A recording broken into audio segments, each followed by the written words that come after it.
Boa noite, gente. Vamos dar continuidade aí ao nosso estudo sobre preferências e privilégios creditórios.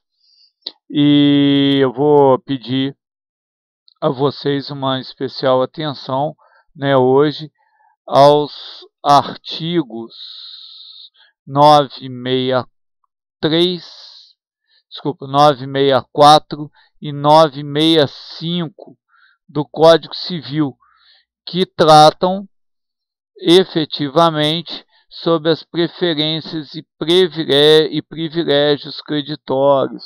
Né? Eles são lembrados, são citados pelo artigo 83 e 84 da Lei 11.101, e nós vamos hoje fazer uma exegese desses artigos. Nós já lemos, já pedi vocês que lessem eles, então eu vou citar alguns tópicos que eu acho que são necessários aí para a gente poder, né, esclarecer algumas coisas. Então, olha só, o 964 ele traz o privilégio especial, né? Então, antes do privilégio geral, o privilégio especial. Esse sobre a coisa arrecadada e liquidada, o credor de custa já está lá no artigo 84. Mas né, então a gente não vai precisar muito se ater a ele. Sobre a coisa salvada, o credor das despesas de salvamento, né, também está lá no 84, valores entregues à massa pelos credores, né. Então o 3 também vai cair nisso, sobre a coisa beneficiada, o credor por benfeitorias necessárias e úteis, né. Então também está lá no 84, a gente já pode saber isso.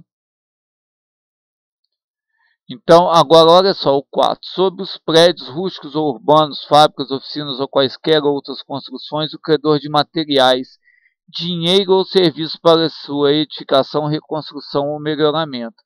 Isso aqui antes ou depois, né, gente, da insolvência.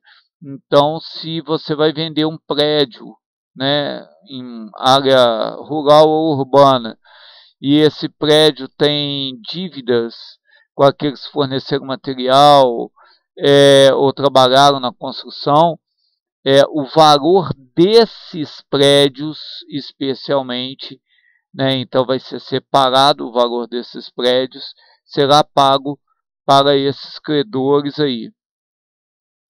Como se houver frutos agrícolas, aquele que forneceu semente, serviço, ou participou da colheita, né? Ainda que antes da insolvência. Agora, sobre as alfaias e utensílios de uso doméstico dos prédios rústicos, né? Que seriam rurais ou urbanos, o credor de aluguéis quanto às prestações do ano corrente e do anterior. Essas alfaias aí são instrumentos religiosos, tá? Então santos, esse tipo de coisa, ficam todos aí como alfaias. Então, se tiver esses instrumentos religiosos e houver débito de aluguéis em relação ao imóvel onde eles se encontram, eles serão vendidos para isso. Sobre os exemplares de obra existente na massa ao editor, o autor deve seus legítimos representantes pelo crédito fundado. Então, se uma empresa aí, uma editora falir e for interessante, né, editar o livro que tenha nela o valor lá, os direitos autorais devem ser respeitados, né, sobre esses exemplares que estiverem lá para ser vendidos. Sobre o produto da colheita, para que houver ocorrido seu trabalho, isso aí já está lá no 84, inciso 1. E sobre os produtos do abate, o credor por animais. Então imagina um frigorífico que venha a falir, né, uma pessoa que tenha o hábito, né, de comercializar animais ou de abate de animais, e ela adquiriu animais, abateu e não chegou a vender. Né? Então vão aí na zona rural, muito comum as pessoas fazerem isso com porco, com galinha. Então abateu e não vendeu.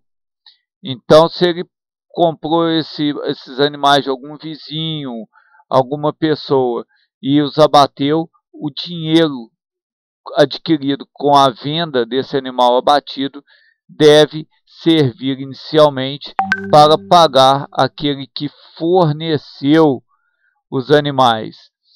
E aí nós vamos para o artigo 965, que vai falar sobre o privilégio geral, né, que é pago após o privilégio especial. Então vamos lá. Olha só que interessante. O crédito por despesa do funeral feito segundo a condição do morto e o costume do lugar. Então, se o insolvente, né, veio a falecer, a pessoa que pagou pelo funeral dele dentro de condições, né, da possibilidade dele, o costume do lugar, ele tem direito a receber isso. É lógico que se ele pagar um funeral muito luxuoso, né, a mesma coisa lá que nós já estudamos em administração de coisa alheia, né, ele não vai ter o direito. Então é dentro da condição do morto. Depois vem os créditos por custos judiciais ou por despesa de arrecadação e liquidação da massa, mas isso também já está lá no artigo 84 da Lei 11.101. Olha só, crédito por despesa com o luto do cônjuge sobrevivo e dos filhos do devedor falecido, se forem moderados.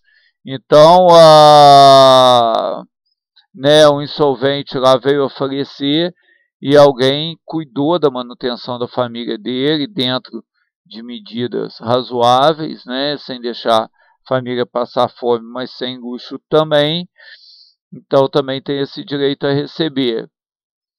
E olha só, crédito por despesa com a doença de que faleceu o devedor no semestre anterior à sua morte. Então, quais são essas despesas com doença? Farmácia, médico, acompanhante, se houve necessidade, tá? Então vai receber aí também como privilégio geral. Só que lembrando, o acompanhante ele pode ser considerado assemelhado ao empregado doméstico. Então ele vai ser pago lá no 84.1 ou 83.1. O crédito pelos gastos necessários a manter o devedor falecido e sua família no trimestre anterior ao falecimento, e aí a gente não está falando de doença, a gente está falando de mantença, de sobrevivência mesmo. Então, né, são gêneros alimentícios, aluguel, se houver, então serão pagos aqui, sendo que o aluguel, se for pós-insolvência, está lá no 84 também, né, da Lei 11.101. Crédito por imposto devido à fazenda pública, já não vai entrar aqui porque está no 83, inciso 3. Sétimo, crédito dos salários empregados também não vai entrar porque está no 84, inciso 1 e 83, inciso 1. Os demais créditos de privilégio geral, e aí a gente vai voltar lá para a Lei 11.101. Olha só, gente. Nas aulas anteriores, a gente sempre postou uns exercícios aí e tudo, e eu vou postar como atividade para vocês realizarem, já pontuando, vou colocar o valor do ponto na atividade, alguns problemas, alguns exercícios para vocês fazerem, tá certo? Esses exercícios vão valer ponto, mas depois eu vou passar a correção deles para vocês também, tá certo? Nós vamos discutir eles aqui e vamos discutir também no fórum Tira Dúvidas. Tá, eu espero que vocês tenham tido um bom aproveitamento e, por favor, dentro do fórum Tira Dúvidas, se vocês tiverem necessidade de um esclarecimento maior sobre a matéria, se vocês tiverem necessidade de algum fortalecimento em algum ponto, por favor, nos deixem cientes, tá? Que nós vamos tentar aí, na medida do possível, atender a todos vocês.